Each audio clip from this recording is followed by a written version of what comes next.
Welcome back to the BFIT Podcast. Today we are taking a little bit of a detour on our episodes, and we are going to talk a little bit more on a couple of different topics today. I would reckon. We'll still keep it in line with sport. We've got Sibusiso here, which is featuring on our podcast today. He is a semi-professional cricket player, as I would call it. Yeah. Yeah.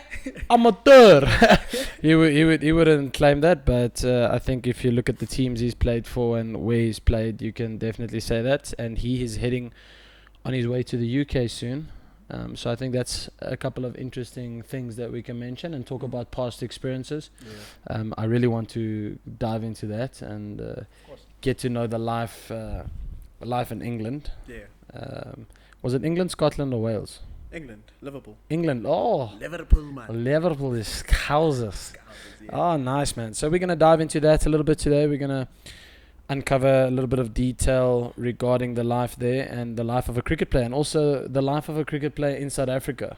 Probably one of the hardest countries to make it in the last 10 to 15 years. Yeah. We don't want to name and shame people here, but we might uncover a couple of things. Yeah. Meneer Sibusiso, Yes, sir. tell us a little bit more about yourself. Where do you come from? Where were you born? Where were you raised? Where did you school? How many siblings do you have? How do you like your toast? Golden brown. Golden brown. I'll start with that one. With butter all around. Not too much though, just a little bit. Not too much. That's Don't it, like it just too fatty, eh? My name is Sibusiso Maseko. # Alpha Mentality. Hey. I come from Mamelodi East. Born in Garankuwa, which is part of Northwest, and then we moved when I was like 4 to live with my grandparents. I started school in Mamelodi, and then started playing cricket in grade 4, and grade 5 I got a scholarship to go to Cornwall Hill College, and then that's where grade 6 all the way up to matric, Cornwall Hill College. What else did you want to know? How many siblings do you have? I've got one brother. Oh. I've got one brother. His name is Fiso. 4 years younger than me, and that's me. My That's family, you. Yeah, live with my mom and my dad. So it's just the 4 of us. Okay, I'm going to dive a little bit more into that. Yeah. How would you say you experienced your life, and obviously, because I would call you like a double agent. Is that fair to say? Depends what we're talking about. I would go back to obviously growing up in Mamelodi East, and then going to a whole different ethnicity, culture, obviously different races. It's a whole different world, going from Mamelodi East to Cornwall Hill. What would you say was probably one of the biggest changes, or let's call it adaptations, you had to make? Because obviously from the question comes more from my side, and I think this will be an open topic to speak about, because I come from a very Afrikaans background. Primary school in the Moot, in Waverley, in Laerskool Voorpos, and then also went to a college that turned into a high school that was Tuxport High School. And for me personally, that was a very, very big adjustment for the first 2 years, and it came with its challenges and obviously setbacks and a lot of change. And I want to hear from you, what would you say was some of the biggest challenges and also biggest culture shocks that you experienced? I think I had a mentor at the time who recently passed away. So sorry, man. His name is Tabo, and the first thing he said to me is, because he also comes from Mamelodi, Soshanguve as well, and he said that you need to understand as quickly as possible and acknowledge that you come from a totally different background. These guys don't owe you anything, and you don't owe them anything. So that was the first thing that had to come into my head, that I shouldn't try to compare myself to the other guys, especially because like you said, there's different races and all that, and as a black person coming from it's a little bit more underprivileged, if I can call it that, and then going straight to a more privileged side, it took a bit of an adjustment, you know. Not more privileged. Yeah, we can call it that. A bit affluent, if I can call it that. Yeah. Fairly affluent. Fairly to well privileged, yeah. So the first 2-3 years were a bit difficult, education-wise, because the jump from the levels of education in a private school to a public school, two big differences. I had to get tutors and all that, and it wasn't working. I just think I don't like the word find myself. I really don't. But I had to find my feet. Yes, You know, I that's had to better. Find my feet, know my strengths, work a bit more towards my strengths, and the weaknesses as well, tweak them a little bit, but not focus on the weakness. You know, sometimes I used to focus on what I'm not good at and neglect what I was good at. So that was the first 3 years, and then the fourth year got better. I never struggled making friends. I did change a couple of friend groups along the way, but mostly my cricket friends were my best mates. Hostel brothers. I think hostel also made me a big. It turned me into the person that I am today. The small lessons that I learned at the hostel that I thought, I probably won't need this. This is so stupid. Why do I have to make my bed and stand outside my room? Why do I have to polish my shoes? You know, those small things. When I started living by myself outside of school, I'm just like, yeah, that's why. That is exactly why. So it was an interesting journey. I think I've had an interesting journey in my life, and something that I'm looking forward to as well. I'm not done. You're not done, I'm eh? not done. Yeah, there's still more to come. I'm gonna just sort of like, I won't say rephrase the question, but in a sense repeat it so that I can obviously for myself and my curiosity, because this question comes from my curiosity, Yeah. because I also went through similar things, and what you said immediately hit me when you said they don't owe you nothing and you owe them nothing. Yeah. But, and I can relate with that, because that's probably a big mistake I made, because I was trying to compare myself with them. Yeah. But I would ask again, what would you say were the biggest shocks? So not the I think you clearly explained to us the biggest adversities, and obviously the changeover from education. It's a whole different system. They follow different syllabus. They have a total different syllabus than most schools. Yeah. But what would you say was the biggest shock for you? Is there anything specific that you would like to touch onto on biggest shock? Because I would say my biggest shock is how everyone is. It's like there's a lens on everything that you do, almost like you have to be. I don't want to say perfect, but you can't make a mistake because you know that someone is watching you, or that was the biggest thing that I felt, because in my old school, yeah, you play cricket, but they didn't care, you know. Now I went there in a cricket bursary. Now they think I'm this superstar and all that, which I'm not. I'm just a kid that knows how to play cricket well, you know. So it came with a little bit of a pressure as well from certain people, but that soon got scraped off, you know. Like I said, it took a while. It took a while. Biggest shock. I don't know.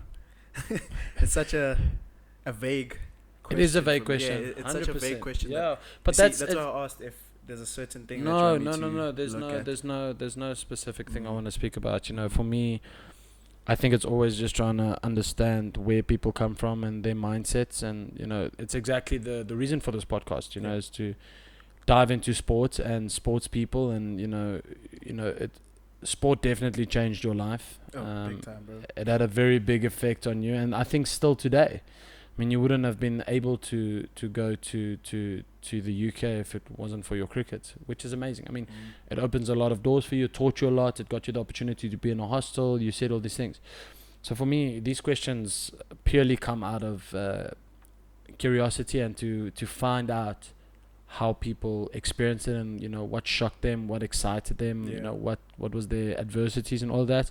So I don't think it was something aimed specifically. Okay. I think it's like, again, I'm asking these questions from my perspective and how I experienced it, because for me there was a lot of shock, going from a very small local Afrikaans school to an international high performance institute, and for me there was a What would you say your biggest shock was? I think how I got into that system, for me it was like, wow, like you rock up there and you're like, oh my days, you see all these international athletes there, you see all these international teams coming there, you see some of the world's best doctors, best sports doctors, best physios. You see all the South African teams come there, the Sevens team, the South Africa, the Springboks, the Proteas and all that, and I'm like, wow, like for me this is amazing. And then all the other kids that weren't there on bursary, because there was a lot of kids on bursary. When I was there was about 30 to 40%. But out of the, well, actually more, I would say like 50%. But out of that 50%, there was only like 10% that was sponsored directly by the HBC and the school. The rest was government. Yeah. But it was just funny for me to see how, for the other kids, it's normal. Yeah. It's almost like expected. That was a big shock for me. That was like, so you get where I'm going with this. For me, I think my biggest shock was the fact that it actually happened. A kid coming from mums, not that we're not meant for good things, no. but I had never seen something like that happen before. I think I look back now and I honestly do believe my life is a blessing. For me to start cricket was purely out of luck. Some guy came to our school and was advertising. We didn't have cricket at our school, so I started at club level. And yeah, he was advertising the sport and all that, and I was like, yeah, why not? My grandma always spoke about it, and she was always keen to watch and all that, so that's how I had an idea of the sport, but I didn't really know how to play, what the rules were and all that, so went there. A year later, that's when I got my scholarship. But before that, I thought it was just like a joke. I was just like, why would they pick me? I just started playing the sport. And my one good mate, Tiamo, him and I both got the scholarships at the same time, which was nice because you don't want to take someone from a totally different background alone and just throw him in the deep end. So for me, I saw it as the fact that they took both of us, we can both, just grow together, if I can call it that. So the biggest shock was the fact that I was able to land a scholarship. I didn't know what I wanted to do. I didn't know where I wanted to go to high school. And that's something my parents always taught me, that you need to have a plan of where you're going and all that in life, and I was totally different. I still don't know what I'm doing, bro. I still don't know a lot of the things that I want to do, but which is good because it's a journey. 100%. Yeah, I like the answer to that. I really do like the answer. And it did help you a lot that there was someone from the same background, facing the same challenges, and most probably, experiencing it the same as you, a little bit of that imposter syndrome, you get that feeling the first year or two, like, am I I'm really different. supposed to be here? Am I supposed to be here, Why me? Why me? That was the biggest thing when I started. Why me? But why not? Yes. I like why that. Why can someone else have it and why can't you have it? And that's something that I learned quite recently as well. The whole thing of me wanting to go to the UK as well wasn't supposed to happen last year. There was a guy that got the deal. Something happened with his visa. I promise you, a week before I was supposed to leave. My agent messaged me. He's like, "Are you still interested in going?" I was like, "This guy's joking." Yeah, but yeah, I am. Sends me all the papers. Go for my visa stuff, and I sit there and wait, and I wait, and I wait. And I'm like, nah, it's not gonna happen. I promise you, bro. A couple of hours later, visa sorted. The guy's like, "Are you ready to leave tonight?" I was like, "Tonight? No, tomorrow." Now I have to rush home, pack my stuff. So that whole process, I had given up on it. It was something that I wanted to do, but then I understood that I don't have to do it. It's not a must. It's just something different for my cricket. And I think it was just exactly what I needed. I learned a lot about myself. Being out there alone in a different country, in a different world, people doing different things, taught me a lot. And you enjoyed that, eh? There's something that I sense, and I've known you now for a while. I haven't known you. Wait, sorry, winter's coming. So, yeah, it is. So, I haven't known you for too long, but I would definitely say I've connected with you a lot in a lot of different regards. And the biggest thing I would say that draws me towards you is that you don't try and plan too many things. And I enjoy people that don't plan too many things, Yeah. because I think you'll take less chances, and you are definitely someone that takes every opportunity that you get. Yeah. And I do admire that a lot. Do you know where it came from, bro? So I had a good under 17 year, and a new coach came a new coach came to our school, and he saw me, he knew me and all that, and I was doing well, and he was like, in matric you're gonna play SC under 19. And in my head that was the goal, and I was planning for that, prepping for that, training and all that. It didn't happen, and I was broken, really broken, because it felt like this thing that was given to me mentally was just taken away so quickly, and I almost stopped playing cricket. And then COVID came.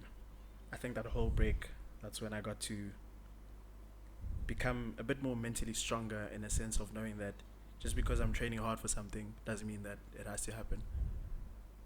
And then the planning of stuff also faded away, and I started focusing on the stuff that I can control.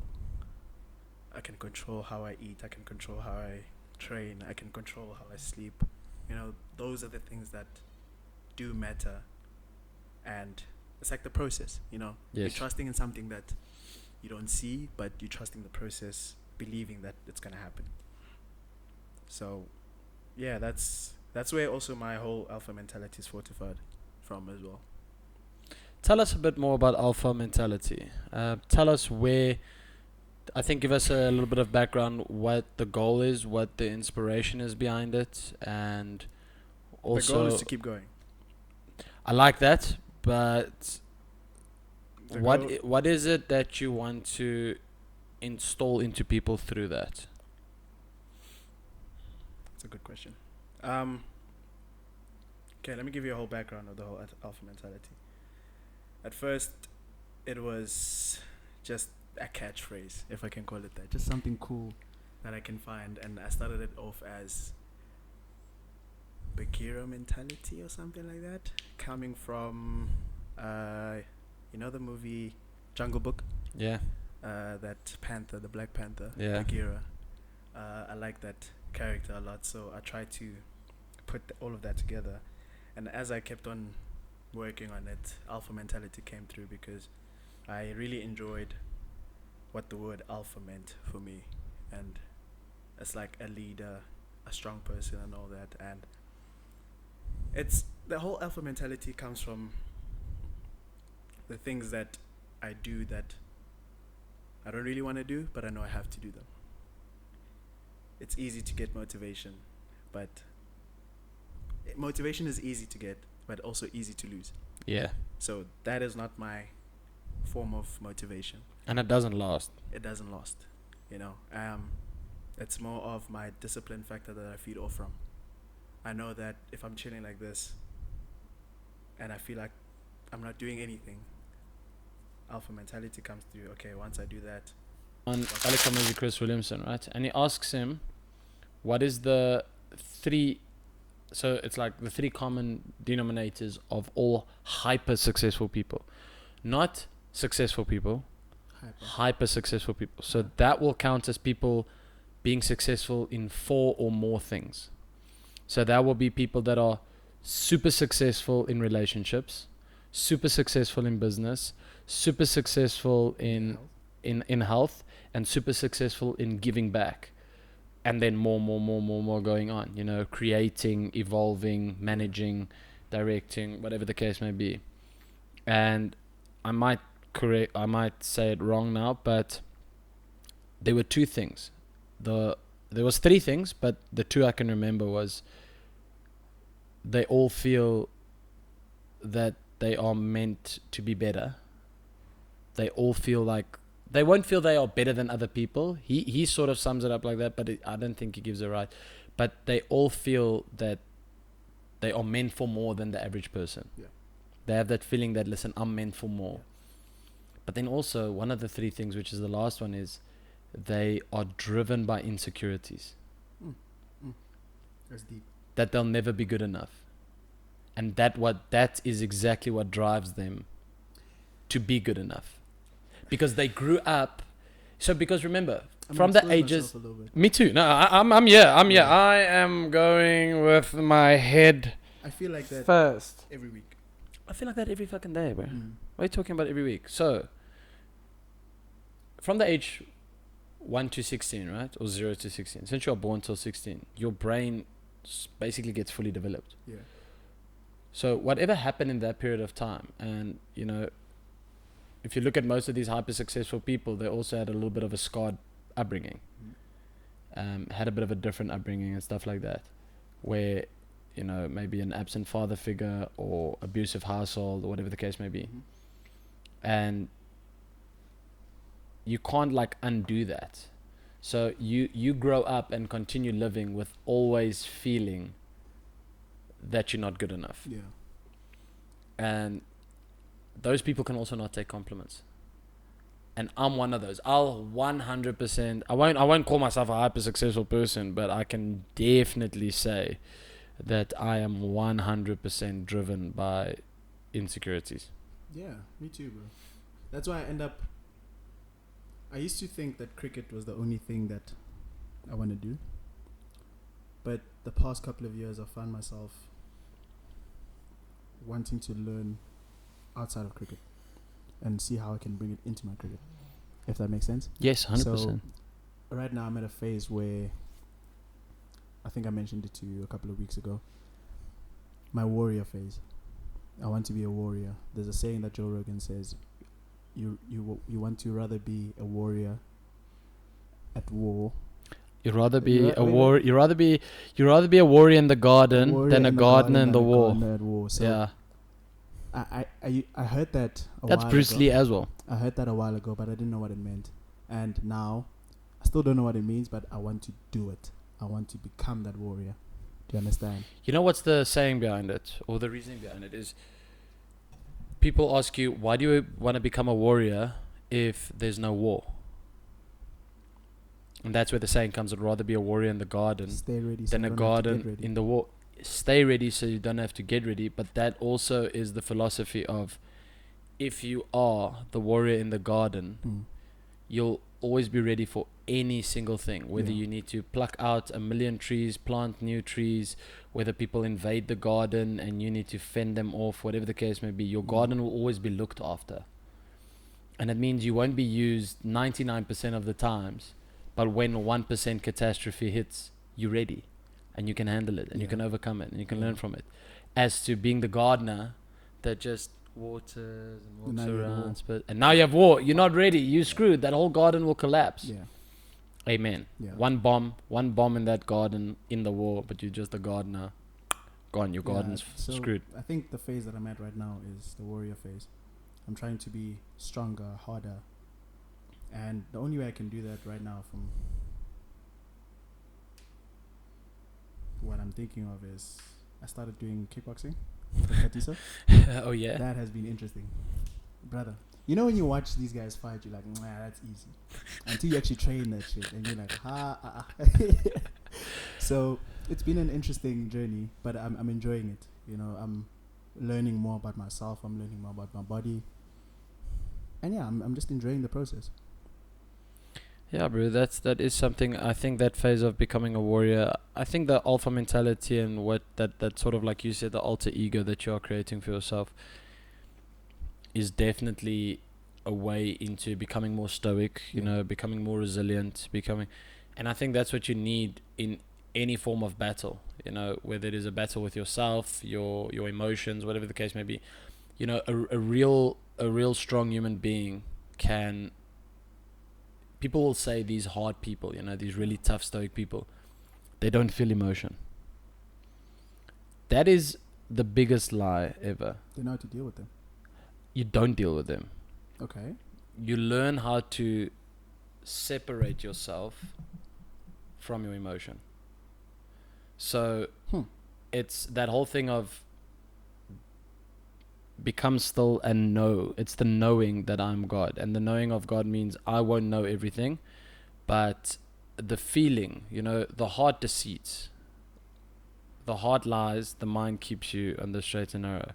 You must always fall back onto what you know and not on how you feel. Because if we keep going on to how we feel, we're going to be in big shit. So if you read the Stoics, if you read Marcus Aurelius, if you read Plato, if you read all those meditations, you start seeing that they separate the knowing mind from the feeling completely. Do you meditate? I meditate, but I also read Marcus Aurelius's meditations. Why do you meditate? Because I have to become still to realize and sort of not try and hold on to my thoughts, because they're all just feelings. No, I'm just asking because, you know, when you say meditate and people think you sit there and all that. There's a method that I use. I want to know. And I use it to fall asleep, and I also use it to reset myself. It's called cognitive diffusion. I was taught this when I was 13 years old at Tux by a very good sports psychologist. And it's looking at your thoughts as a waterfall and your mind as a bucket. Okay. And you can either put the bucket underneath the waterfall, or you can just take a step back and look at the waterfall. And that's what I do. The waterfall is still there. I just don't try and grab onto my thoughts and sort of grab onto this, then the bucket's full, then throw it out, then more, and then your brain is scattered and you think of this and this, and then we feel flustered and then we get demotivated. I just see them going. So I take that moment to take back, focus on my breathing. I don't try and handle my thoughts. People think when you meditate, you shut off thoughts. You can never shut off thoughts. I was about to ask, can you really do that? And there's yes and no. Yes and no. The yes is you can never really shut them off. They're always there. No, that's the no. Sorry. The no is no, you can't. They're always there. Mm-hmm. The yes is I can choose not to grab onto them. So they're there, but I just let them flow past. I see them coming in, passing by, and I see them, but I don't hold on to them. In my mind, I've programmed my mind to know they are just feelings. It's something that I think I still need to learn as well. Like, for me, meditation is sitting still, focusing on breathing and counting. Very good. I'll count to 100 or so. But that's all I'm trying to focus on. So whatever's going through my head, I'm trying to scrape it out. But that's good, because what are you doing? I see the numbers and while I'm counting and breathing and all that. That is my way of meditating. So that's why I wanted to ask. But it is. What is meditating? That is meditating. Listen, yeah, you can meditate you can become still in a million different ways. Sometimes I can meditate while I'm driving. And it's because I've driven so much in my life that it sort of just happens naturally. But then you just focus on the driving, and you focus on the lines, and you focus on every single car, and you just become still. Be in the moment. Because then your thoughts just go by. They're still there, but they just go by. So you know, becoming still and just breathing and counting, you're focusing on the numbers and your breath. So the thoughts are still there, but you're not grabbing onto them. And I think that is allowing yourself periods of time in the day to just let the thoughts go by. Sort of like just let them wash through. It's the same as they taught us this skill when, for example, in cricket, you go into bat and this guy's bowling 140 kilometers per hour and he's breaking the whole team. You're terrified. Yeah. It's realizing that you are terrified and all these thoughts are going through your head and should I play this, should I go forward, and just let them pass. Just let them pass. You don't care. Just let them go. They're there, but you don't make anything of them. And that's a practice. You need to practice separating. It's almost like looking at your thoughts from a third person's perspective. I was actually about to say that. Yes, it's exactly I that. was literally about to say that. It's like whatever problem or whatever situation you're dealing with, you see it from a third person and think of what that person would say in that situation, because they don't have emotions involved in it. They don't have all those other things involved. Yeah, They're boy. just seeing the situation and they giving whatever they see. 100%. You've got it spot on. That's exactly how, and you keep mastering it because, for example, I had to, and I'm still learning. I'm not perfecting it, but I am in the process of evolving this what you would call process in my mind. I deal with a lot of different people every day. And I mean, waking up at 4 o'clock in the morning, it's draining, especially like a night and a day like today where, only slept 4.5 hours. I know I'm going to be tired. I know I'm going to be a little bit hurtful. I know I'm going to be a little bit irritated. I know I'm going to be a little bit tired, But it's being conscious about it and knowing. The knowing is me being conscious that I am tired. I am a little bit irritated. I am a little bit agitated. I am a little bit grumpy. Then I've got clients coming in at 4:30, 4:45. And as they come in, they are human beings I'm not in control of. They might say something to me that I don't enjoy. And as they say it, because I'm conscious about, yet again, consciousness, the knowing, I separate myself from my feeling. So whenever they say something, it's like, it's fine. Like, it's okay. It's like water off a duck's back. I don't care because I know it's only irritating me because of A, B, C, and D. Same as when you're going through a tough time. Always being conscious and meditating and knowing where you are at, so that when certain situations present themselves, you can stay calm, still be friendly, still be loving, still be caring. What helps you when you're going through a tough time? The knowing. The knowing. I mean, faith is all knowing. Have you ever heard of something called regression to the mean? Regression to the mean? No. It all comes from when everything's going well, ride the wave, because it's not going to last for long. And then when everything dips and you're at the bottom, it's not going to last for long. So everything always comes to the mean. I like that. I think that's like that's something that has helped me past couple of 5 years, I think. Whenever I'm going through something good, I'm enjoying that because, hey man, everyone deserves something good happening in their lives, But I also do know that I can't stay on that wave the whole time. I can't enjoy that feeling because life does this. Whether you like it or not, it will always do that. So, I like that because it reminds me of Patrick Bet Davidson. Yeah. Where with the deep voice. Yes. What is he? He's a weird culture, but I can't remember now. But he says he's got a philosophy that he tells himself when things are going good and it's on the up and the high. He tells himself, "You're not as good as you think you are." And this comes from Marcus Aurelius, who had a slave that would sit behind him. He's his number one slave. That would sit behind him and whisper in his ear every day and say, "You're only a man."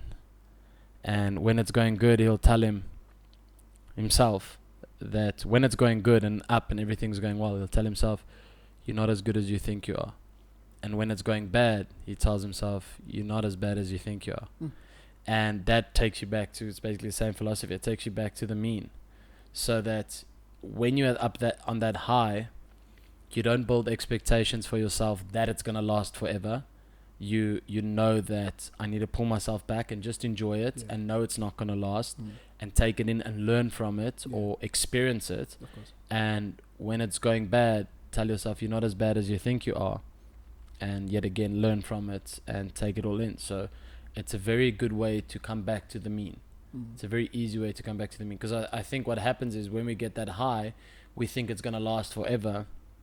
And then when it all comes down or crashes down or things happen, illness in the family or accidents or, unforeseen finances, whatever the case may be, anything bad that you were not in control of, we get so sad because we feel it's never gonna get better again. Yeah.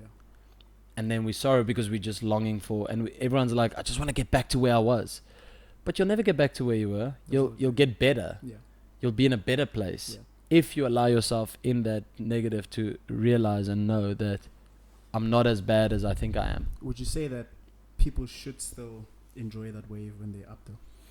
I mean, 100%. I mean, 100%. I mean, you experience I won't say enjoy it, because I think you need to enjoy everything. The word joy is not fun.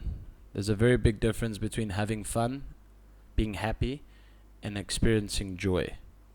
You know, joy is a lot related to being at peace. And you can be joyful in shitty times. You can be joyful in good times. So I honestly think you need to always be joyful. Don't try and enjoy the good times.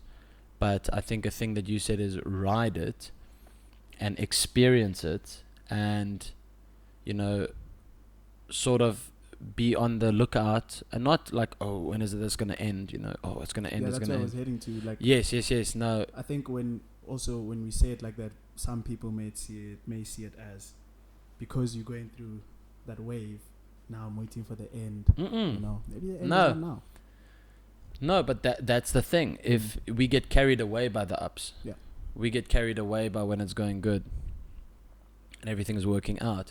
We get carried away, and we sometimes overindulge in those periods. We dive too deep into it, and we get used to it. We get accustomed to it. Yeah. And then when it's going down, so that's that whole thing of telling yourself, you know, you're not as good as you think you are, because I think then you'll still enjoy it. Because irregardless, I try and enjoy everything. I try and find joy in the downs and the ups. But at least then, when I'm up there, I'm weary, in the sense I'm still conscious about myself, my feelings, my thoughts. But I won't get to a point where I'm looking over my shoulder to when it's going to end. It gets now to a place where I'm riding the wave, experiencing it, and being weary at the top. Being weary and being cautious, and, you know, being very vigilant, and understanding that, yes, it doesn't last. But how long it's going to last? Doesn't matter. How long it's going to last, I don't know. I honestly don't know. We don't know. None of us know.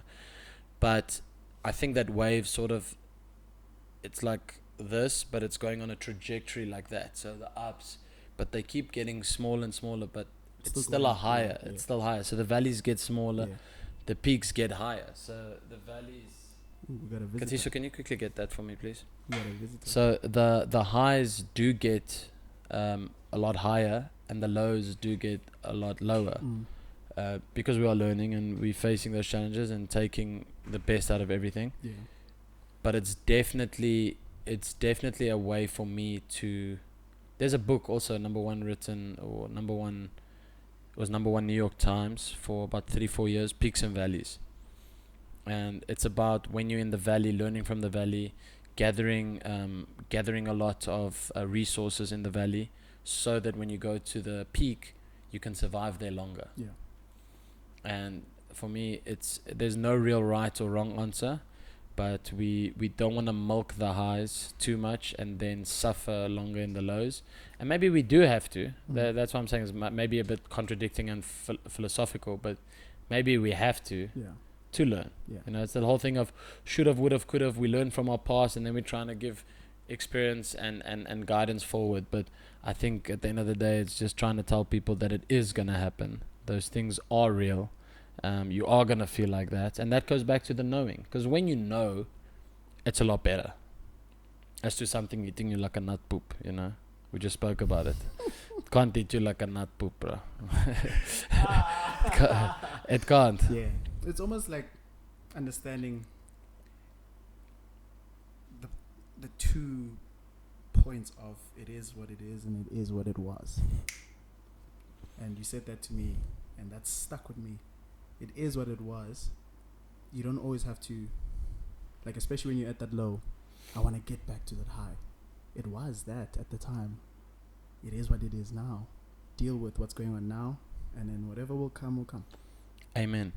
100%, man. So I think it's also just a positive remark for the people out there. Um, go back to the knowing.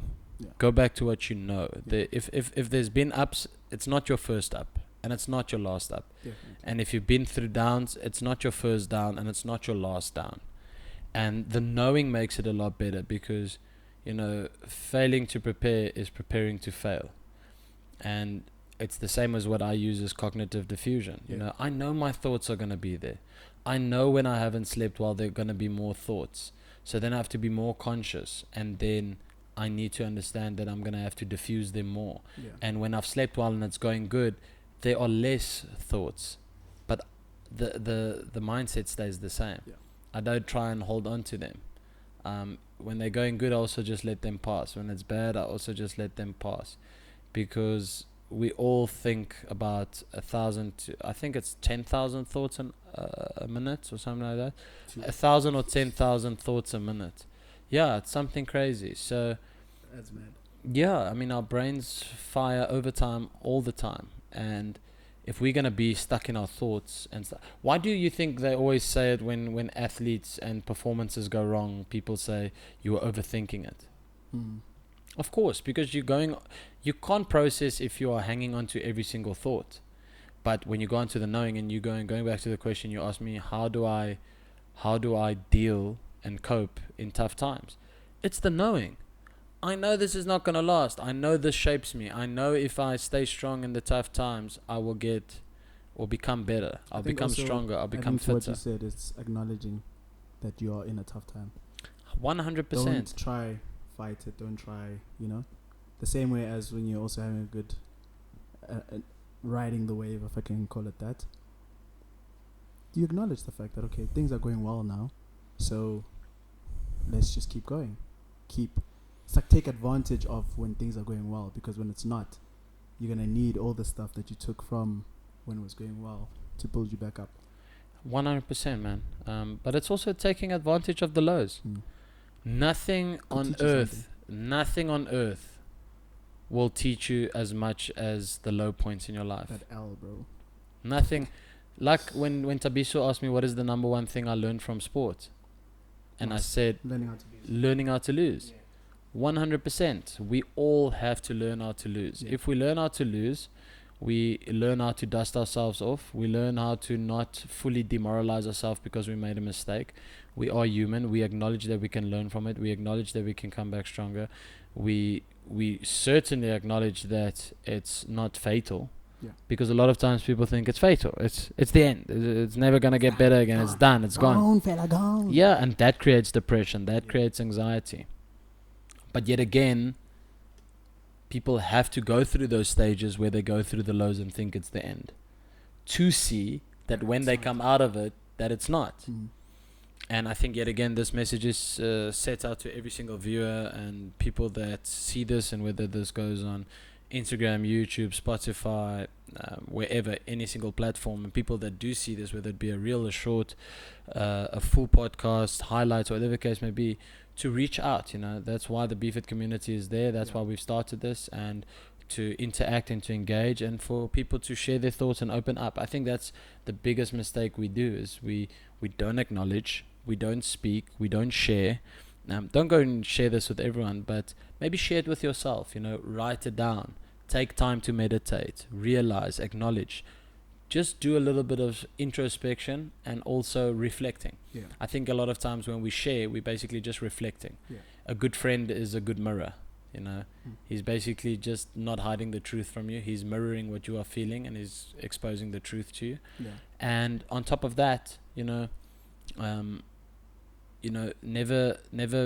be afraid to fail, man. Never ever in your life be afraid to fail. It's our failures that will teach us a lot more than our successes. You don't learn anything from success. It feels too good. Feels good. Like for me, when I win, it feels good. I don't even think about the game anymore. I go home, celebrate however I celebrate, and then it's done. Whereas when we lose, I introspect so much. I look at how much, like, I could have given more at this stage of the game. I could have done this better. I could have drank more water because I have shit cramps. Yes, you know that. So it's all about acknowledging the situation that you're in and taking it from there. 100%, man. You know. I think we're going to wrap this up from there.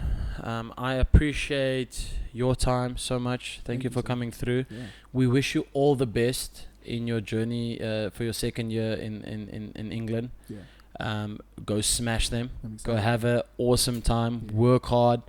Stay hydrated. Get in your salts.